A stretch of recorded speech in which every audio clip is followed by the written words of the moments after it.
Hi, folks. Rob Downs with Managed IT Solutions, and welcome to another Tech Talk Tuesday. Normally, I like to do these streams at 1 p.m. Eastern. However, life happens. So it's now 3:40, hoping to be done by 4 o'clock for you folks on the East Coast. Didn't want to miss this one. I thought about skipping it. However, today's the end of life for Windows 10, in case you haven't heard my other streams. It's possible. What does that mean to you? That means that you should be upgrading your computers to Windows 11 if you haven't done so already. If your computer is not able to upgrade to Windows 11 for free, by the way, it's a free upgrade, you definitely want to make sure that you are replacing that computer. Many computers that were not upgradable are eligible for an extended support period. If you are at home, you can do Windows Home for free. Microsoft is giving you another year.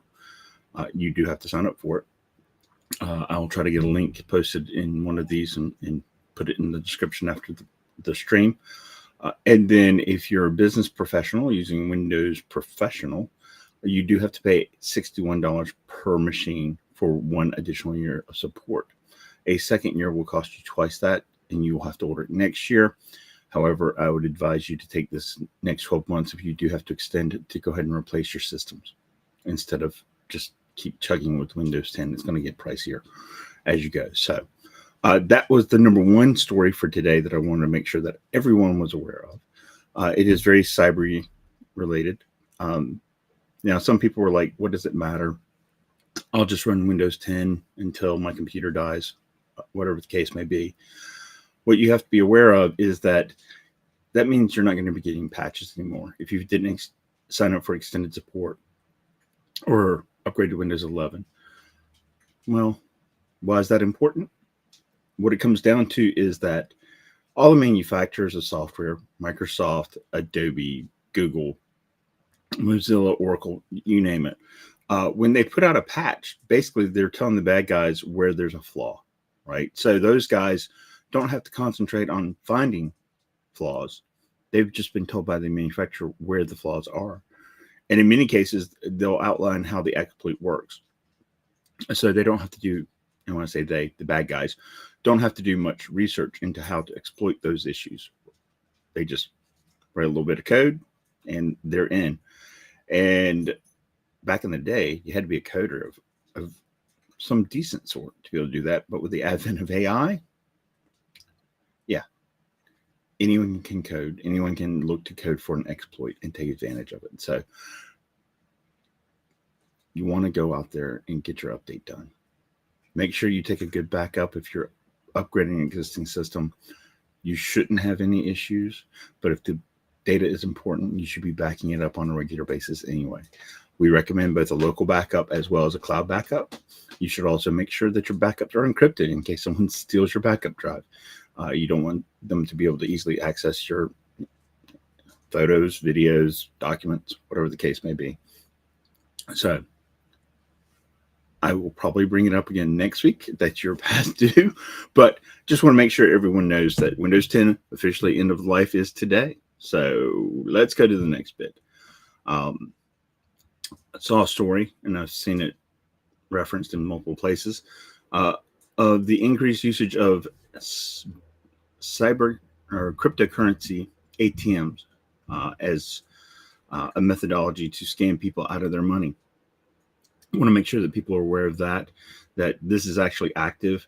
Normally, this is something that we have to bring up for older citizens, seniors. They're typically the ones who are targeted because they don't understand technology. They want to do the right thing, and they have the funds to be able to do the right thing and take corrective action. But much like, what were they? Gift cards, iTunes gift cards, or Best Buy gift cards, or Visa gift cards, whatever the case may be. No legitimate agency or functionary is going to ever ask you to pay them via crypto currencies. It's just not done. The U.S. government won't do it. No local governments do it.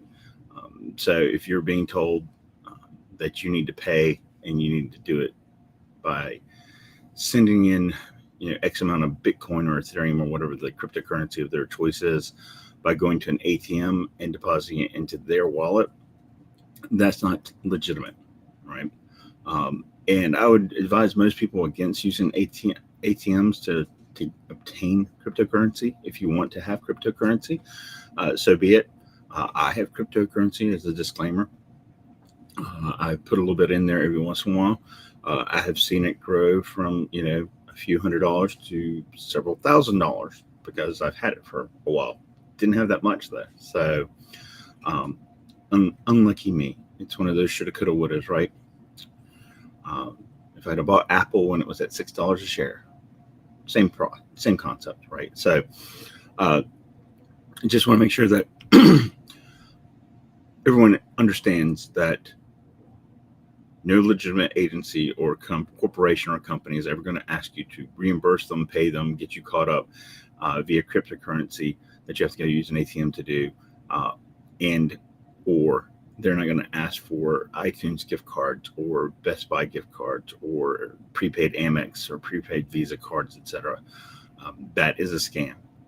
If nothing else, please make sure that the ones that you love and know who are older, usually, like I said, are aware of this. Bring it up in casual conversation, perhaps at Thanksgiving, something to talk about besides politics and religion.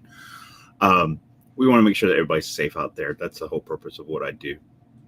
And what my company is doing is to keep people safe online. So one last thing, and I don't know if I mentioned it because I'm getting older and more senior. Don't use ATMs to get your cryptocurrency. Those guys charge like a 20 or 30% premium to buy it. So if you do want to invest in it, there are legitimate exchanges. You can talk to your financial advisor depending on their age. They may tell you you're crazy to do it. But always check what your options are, right? And keep it secure. In most financial places, Coinbase, Kraken, Robinhood, etc., that will let you buy crypto, they do enforce strong passwords and MFA. So if you've not seen me talking about you need good passwords and MFA, they will force it. So I'm actually quite happy about that. And then finally, the last story that I wanted to talk about really quickly is, there's also an arbitrage bot scam. It's very similar. Victims are duped by bot contacts, right? So spam and or SMS messages or whatever. And they're claiming that they can exploit the price difference across exchanges to make you quick money, right? It's a secret sauce that only they know how to do, or they found a loophole, etc. And they'll try to redirect your funds with these types of financial contracts, right? So the vast majority, or I won't say the vast majority of them, a good percentage, 10% or plus, are fake, right? They're scammers looking for a payday.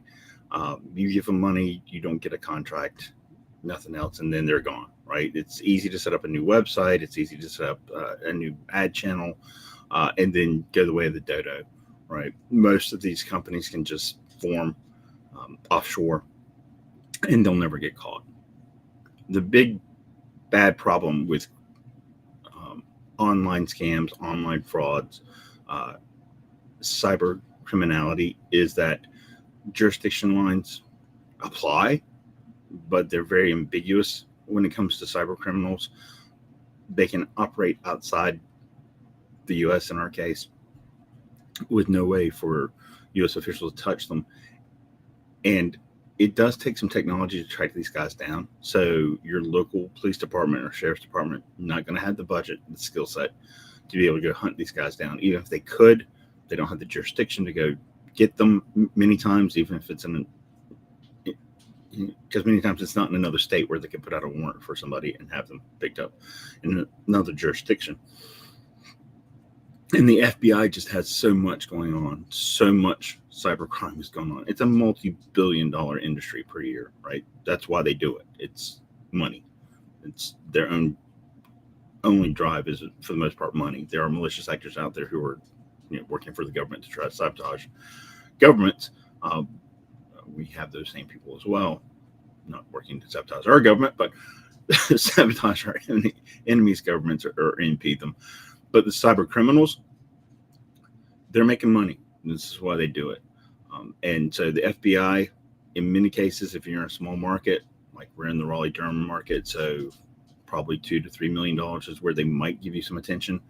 If you're in larger markets like LA or New York, Chicago, DC, that type of thing, it had been $10 million. I've heard reports of it going up to $20 million now before the FBI will take any type of action to help you resolve the issue with catching the criminals.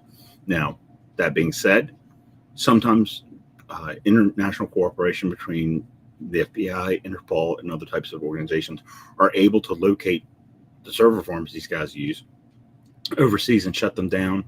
And in the case of ransomware, they're able to get the encryption keys, and they're able to release those encryption keys out to the public so that you can decrypt your data if you were subject to one of these attacks. So it doesn't happen that often. I think I read about it maybe once a year at tops. So the best thing is the whole ounce of prevention is worth the pound of cure. Take appropriate steps when it comes to cybersecurity. Make sure you have a good antivirus. Make sure you have a good endpoint protection. Besides antivirus, it's got a new name. It does a little bit different things than what antivirus used to do, which is appropriately. It's not just a marketing ploy.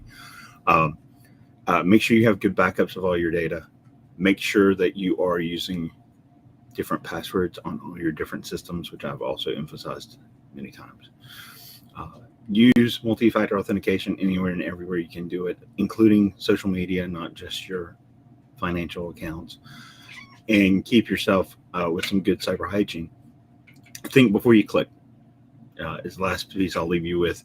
If you get an email, you get an SMS text, you don't know who it's from, you don't trust the source, think before you click. It's as simple as that. And check who sent it to you. Because sometimes the bad guys, they'll use the right name, but they'll have some bogus email attached to it. And many times your email software will show you the actual email address that it came from. So just because you know the name, don't presume it's from that person. It could be some, instead of my name at ourcompany.com, it's my name at gmail.com, right? So it's something illegitimate. I hope this has been informative, hopefully not too boring. I've gotten it down to, less than 20 minutes. So only other thing is, it is Cybersecurity Awareness Month this October, as it is every October. So keep in mind what you're doing online. Keep yourself safe. Keep your money secure. Keep your family safe. And I will talk to you next week, hopefully at the proper time of 1